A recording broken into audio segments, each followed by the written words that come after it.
Hi, welcome to the Moonshine Moonshot podcast. We're here to try and move humanity forward, and we're going to be talking about making an impact. And today's episode is all about reach. How do you reach an audience? I'm your host, Sue Collins, and this is Mike Hill. Yeah, we're from Moonshine Agency, Moonshine, Moon, Shine, Mike, Sue. We're here to talk about moonshots and making the impossible happen because we feel like video is one of the best ways to make a difference in the world. And today we want to talk about reaching your audience because I think one of the number one mistakes that we see people make is they make great content, but they don't have a release strategy. So today we're going to talk all about release strategy. Fantastic. So reaching an audience is a huge part of what we do, and it's something that we've experimented with all kinds of different things over the past years. We've been doing with Moonshine for about 10 years now, and we've done everything from hosted screenings to online through your Facebooks and Instagrams and all your social platforms, through to email newsletters and any and everything in between, print magazines, media. I can't even think of anything else. We've literally tried everything to reach people. Yeah, and it's a tragedy when you make a piece of great content, particularly a piece of great video content, and it fails to reach an audience. There is nothing sadder to me in this world than a video that reaches no one. So we're going to talk about how that is never going to happen to you and your productions, and it doesn't need to. I mean, this has got to be the greatest time in the history of man and womankind to release video product because we're all watching it all the time. There are so many opportunities, and that's what we're going to talk about today. Yeah, absolutely. And I think the first step, which we actually have talked about in another podcast, is audience. You've got to know who your audience is because you can't reach people if you're not talking to the right people. People will only tune into information that they actually are interested in hearing. So once you know who your audience is, so we're going to assume that at this point you've figured out who you want to talk to and why you want to talk to them. And so we're going to really hone in on how you find them to then give them what you need to give them. Yeah, and if you want that breakdown on audience, you should catch up with that podcast on strategic communication planning because it really drills down on a lot of how you break that down and actually define who your audience is.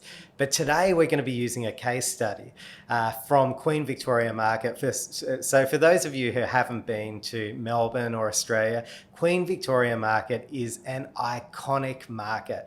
I would say the most iconic market in the country. It attracts millions of people from the city of Melbourne, but also from abroad every year.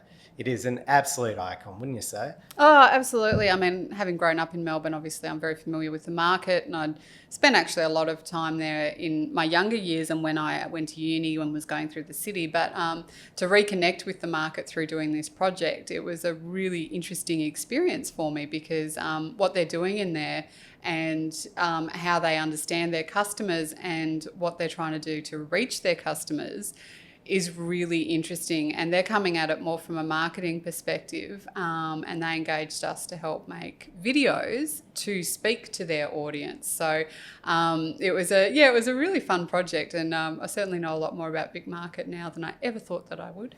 And full disclosure, I mean, we were working with Meg and a great marketing team. Shout out to you, Meg.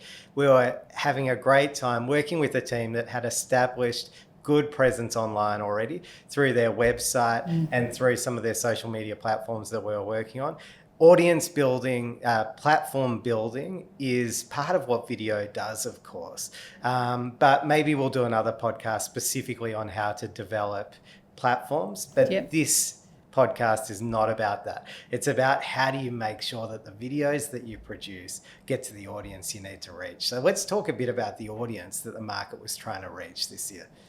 Absolutely. So obviously they get a lot of tourists. It's a very big tourist destination, but also a really big part of their market is the locals. They want locals coming into the market. There's such a huge population growth in the city of Melbourne now that it is, you know, people coming home from work, buying lunch on their way to work. You know, it is just such an accessible place for anyone who spends time in the city. So they were really conscious of a lot of building development going on in and around the markets, and letting people know that they're still open for business, and what was the way they were going to tell people they were open for business and help people get excited about coming into the market and you know, being part of that whole vibe and everything that goes on there. Yeah, that's it. And they didn't want to overlook their market of tourists, particularly tourists coming from China, which makes up a really big component of visitors to the market.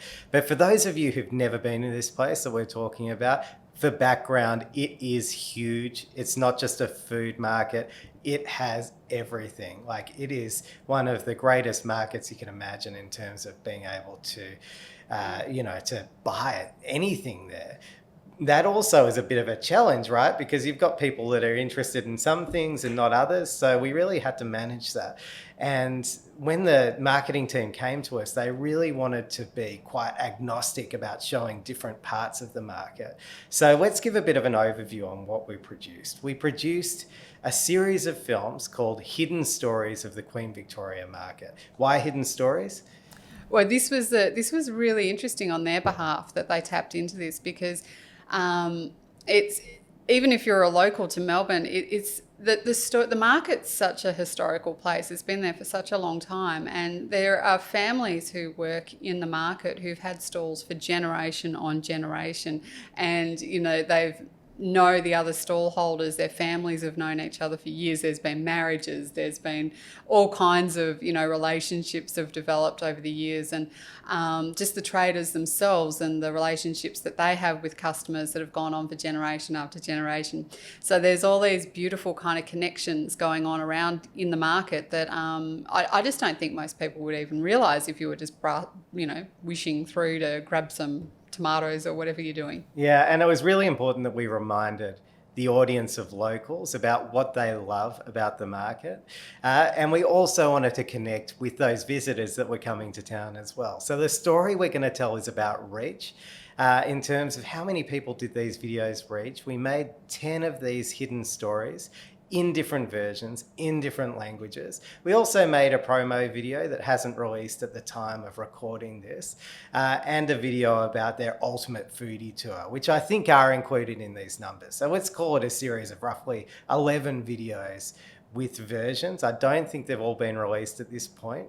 And so far, 30 weeks into the campaign, we have reached, drum roll please, 600,000 people. So 600,000 people who were not thinking about the Queen Victoria market have been touched by these videos. So 600,000 over 30 weeks. We're going to break it down for you. We're going to describe how we, you know, produce content that the marketing team were then able to put out there to the world across various platforms to reach that many people and make a real impact on attracting people to keep engaging with this amazing Melbourne icon. Yeah, sure.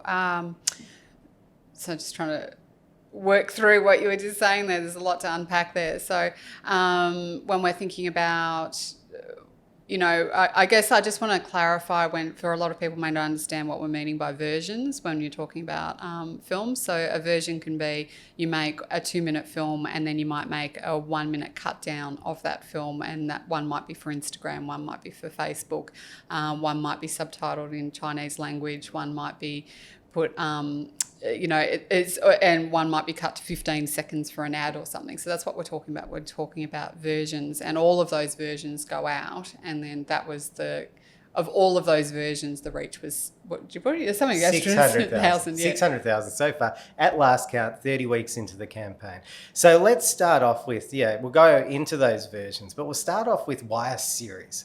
Why would you make a series and not just a single video? Well, the reason is that we're consuming so much of this stuff online, video, and we have a strong appetite to consume this thing. And we are trying to touch different parts of the target demographic there. So the strategy that we cooked up with the marketing team at Queen Victoria Market was to do just that, to tell different hidden stories from different places around the market, and they were themed in different ways. Yeah, that's right. So it really tied in with their marketing that's going on, and with all the different themes of life's more authentic and all these really nice kind of phrases to explain what the experience of being in the market is like. And then the videos represented all those different areas. And, one of the beauty of doing the series is that they can let them out, as you say, release them, over a period of time. People can consume them. They can go and watch all of them at once, or they can watch them as they come out.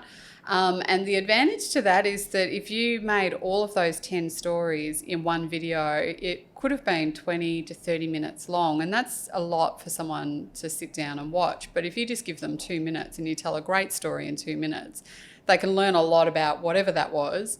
And then next time they come back and they'll spend 2 minutes and they'll learn all about the Amazing Cooks for Books bookstore instead of, the dairy hall or whatever it is that's going on.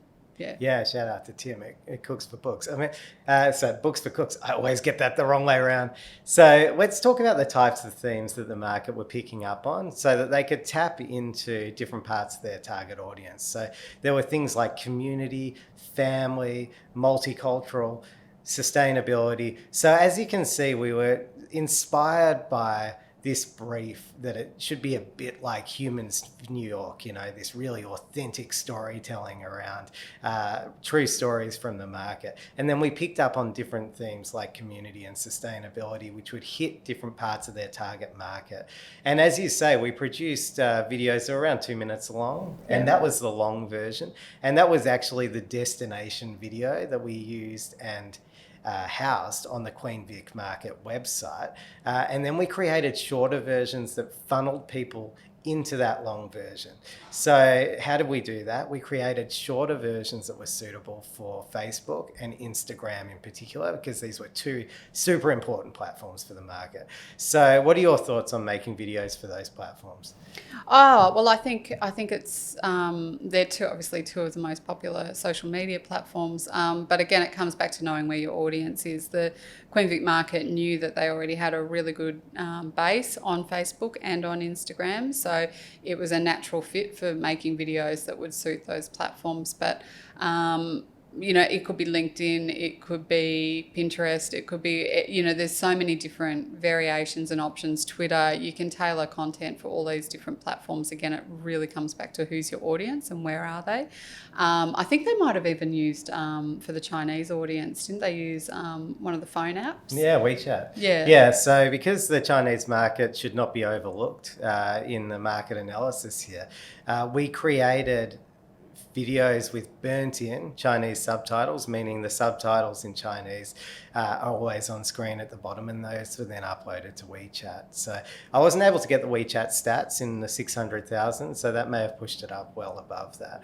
I think it's important, to talk about those numbers and compare them to other videos that the market had already released. So this particular series really outperformed some of the other videos that have been put up by the market in the past. And I think part of the reason for that was that it really tapped into that community spirit. They were very shareable. They were tapping into some of those values, those universal values that people who shopped at the market love about the place. So they were more inclined to share it and talk about it. And the levels of interaction were great.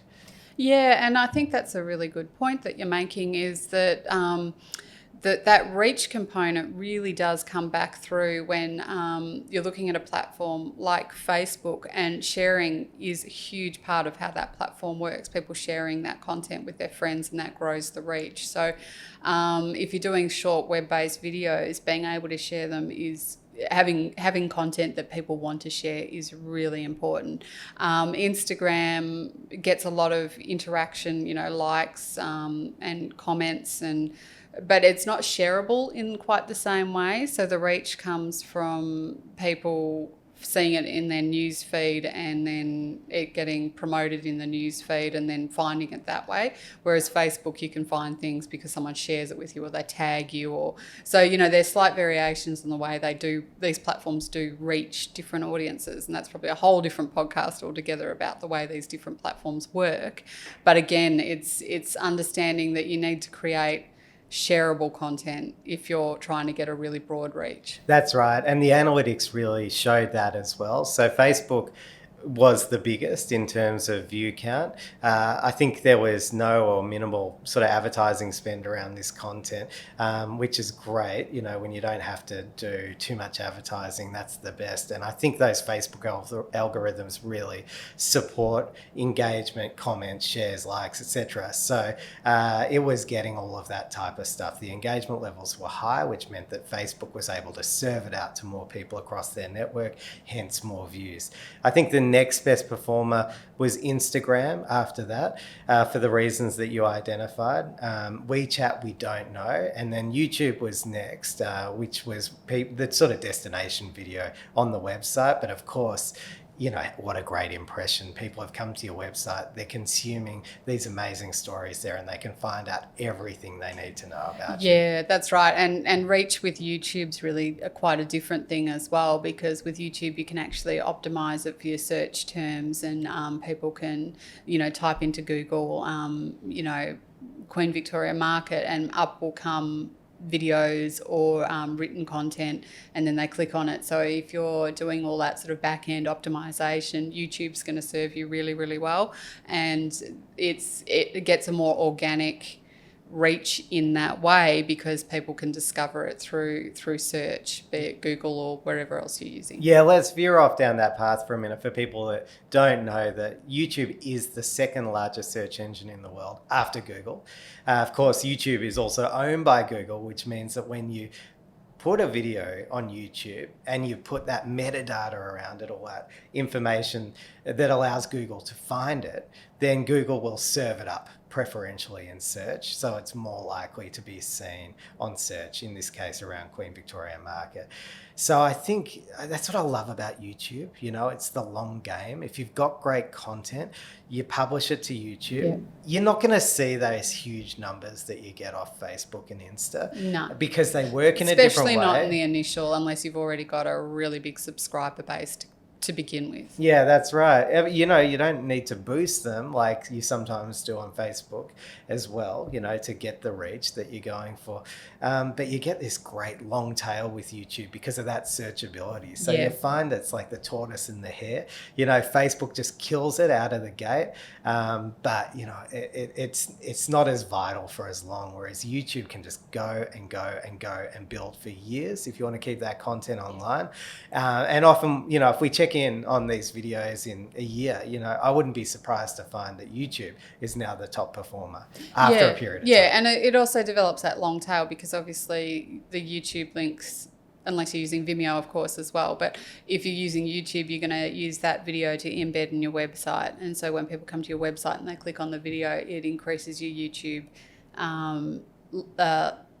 views. So YouTube just functions in a pretty different way, and it finds your audience, or your audience find it in quite a different way. Yeah, they're all good, guys. And, you know, as you said, there are many other platforms that are great and should be explored depending on your market and where your market is.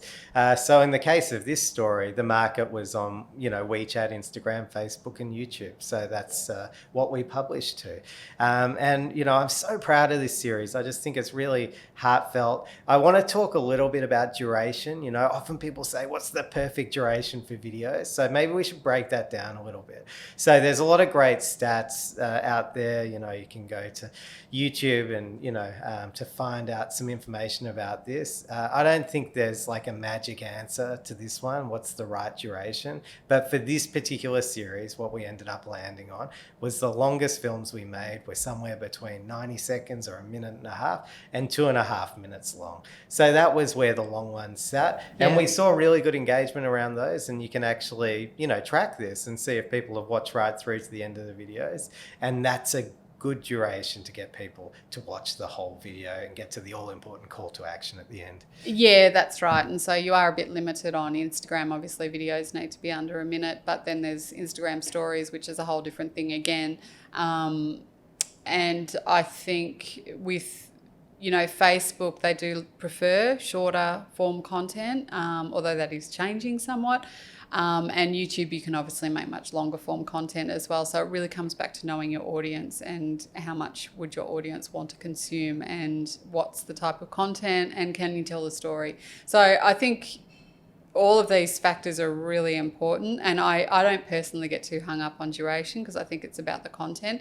If you've got really good content, people are going to watch it. And if they watch it for a minute or if they watch it for 2.5 minutes, it's all just going to come back to how engaging is that content. And if you've got something brilliant, they're going to stick around and watch it if it's 10 minutes. So I think it's about, again, it's just understanding the platform, understanding who the audience is, and understanding whether your story is engaging enough to carry a particular duration. Yeah, I think it was a good choice. I think it was a good duration for this type of storytelling. It was enough to get that emotional response and want to share it with your community. And that's what it was all about. Hey, I want to share this with you because it's amazing about, people who are artists, working at the market, or, about, someone who's connected to the family stories at the market, so it was enough to get the story across. And then for Instagram, I think we did produce these videos all under 1 minute, which I'm not sure if that's still the Insta standard, but,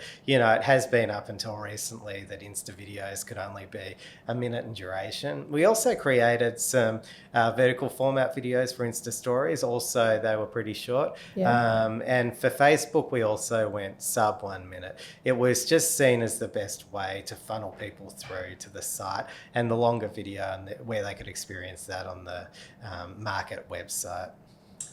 Yeah, so I'm not sure I've got much more I can add on reach without really starting to drill into much more detail on, different areas around audiences and nuances of different platforms. And so I think the key takeaways from the conversation we've been having would be, firstly, know who your audience is, where to find them, what platforms. Try and define that right up front before you even roll the camera.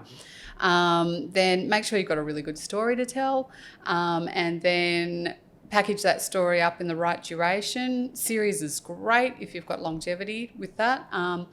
And then the next point would be to figure out if you need to subtitle it into different languages as well, which is really effective depending on who your audience is again. Always critical to get closed captions made for anything that's going to be released online, not only for the accessibility of the audience so as many people can consume it as they can, but it just really supercharges the performance of those videos as well across platforms like Facebook and YouTube. Yeah, and then I think it's probably a whole different podcast again. We might go into how to actually analyse that reach, how to know who you've reached, and how to really hone in on who your demographic is. Because sometimes actually after you've done all this work thinking of who's your audience and where are they, and then you get the analytics and you go, oh, that's surprising. I didn't expect to hit that market there. So analysing the results is really important. Yeah, you might be really hot on a couple of platforms, but want to branch out and try something new. And a campaign like this gives you a great opportunity. You might already have good presence on a couple of platforms, but you identify a new one, and you've got all this fantastic content coming out, and it's going to absolutely launch that platform's ability to grow an audience and engage an audience super quick. So think about that. Sometimes people get a little stuck on, no, these are our platforms and that's it. Well, why not add one more into the mix and see Try how it something goes? else. Yeah, maybe LinkedIn is good for the market. Who knows? A lot of professionals in the city that you could target who might be going there for lunch or shopping there after work. So, there are so many opportunities for video, and never again should we see videos not reach audiences, because in this day and age, there is absolutely no excuse. Just a little upfront planning is required, and then get into it, have fun, make great content, and 600,000 views in 30 weeks, that ain't bad. So if you're looking for results like that, absolutely think about video as part of your next campaign. Yeah, and you'll be able to reach them. You will find them. This is a little gem we actually found at the market. For those on the podcast who can't see it, it's a beautiful little telescope.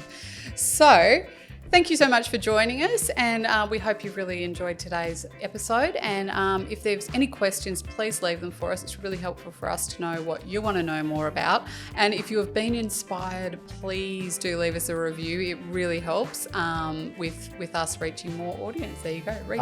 I want to finish up with a big shout out to Queen Victoria Market, qvm.com.au. This place is awesome. If you're ever coming to our part of the world, get down to Melbourne and see this Queen Victoria Market. It is amazing. QVM, Queen Vic Market, we call it. Absolutely, got to be on your bucket list. And thanks to Meg and the whole marketing team there for allowing us to be part of this and share this story. And if you want the links, we'll put them in the show notes as well. See you next time.